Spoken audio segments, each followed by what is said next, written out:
Okay, so to convert between miles and kilometers, right, we need to remember that 5 miles is actually 8 kilometers. Okay, that's something that you need to remember for the exam. 5 miles is 8 kilometers. So in the first part here, if they want us to determine what 15 miles is, okay, then we need to think about scaling up. Okay, so 5 miles, we can scale up to 15, yeah? If you think about it, 15 miles is 3 lots of 5 miles, yeah? So what I'm doing is timesing it by 3. It's getting 3 times bigger, all right? 3 times the distance, but I need to do the same then to the kilometers. Times that by 3, so I get 24 kilometers, okay? So I'll put 24 there. Fantastic. Now, in the next part of the table, they've given me 120 kilometers, and we need to change that to miles. Okay, so again, we need to think about scaling up here. I've got a conversion here, which I've used from my first part there. So 120 kilometers. Okay, that's obviously a lot bigger than 24, but we could ask ourselves, does 24 go into 120? It actually does. If you do 5 lots of 24, you get 120. All right, so actually timesing that by 5 will give me 120 kilometers. The same here, times that by 5, 15 times 5 is 75 miles. Okay, so we can fill 75 in there. Part B, Kevin's car manual states that the fuel consumption for his car is 20 kilometers per litre. Kevin's car gives distance travelled in miles. Okay, so this is 20 kilometers per litre, but we want it in miles. What's his fuel consumption in miles per litre? Well, again, it's going back to this conversion, right? 5 miles is equal to 8 kilometers.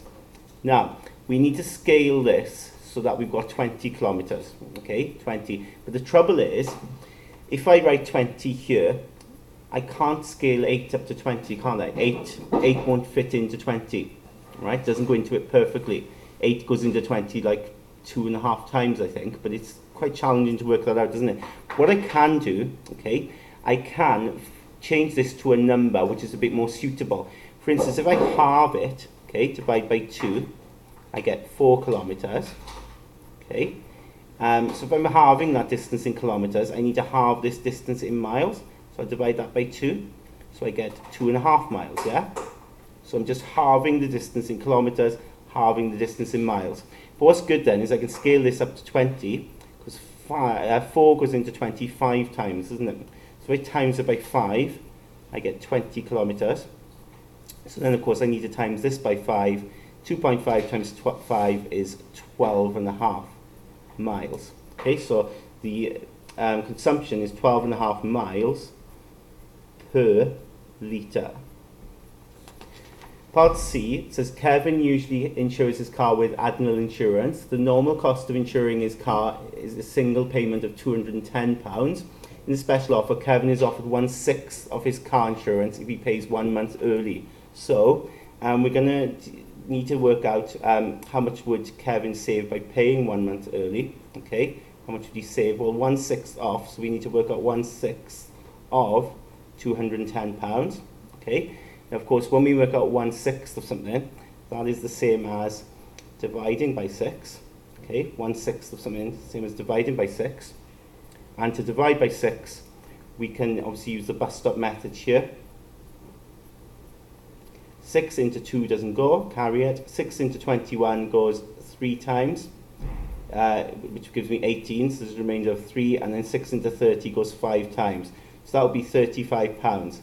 So you would save £35. That's what the question is asking for, how much does he save? Lilliput Insurance then, this year, offers Kevin identical car insurance for an initial payment of £20 followed by 10 monthly payments, £17.50. Would you advise Kevin to change insurance companies? Well, if he's paying £20 and then 10 payments of £17.50, well, 10 lots of £17.50, okay, the monthly payments, 10 of them, well, if you times £17.50 by 10, you get £175. Okay, that's the 10 monthly payments. But of course, he paid an initial payment of £20, so the total cost will be £20 plus £175, which is £195. So that's what Lilliput insurance costs, £195. If we go back to the other insurance, the Adnell, of course they were charging £210, but if we paid 1 month early, you get 1/6 off. So remember, you'd save £35. So if we take £35 off that, £35 off that would take you to £175. So actually, we shouldn't be advising him to change. He should stay with Adnell.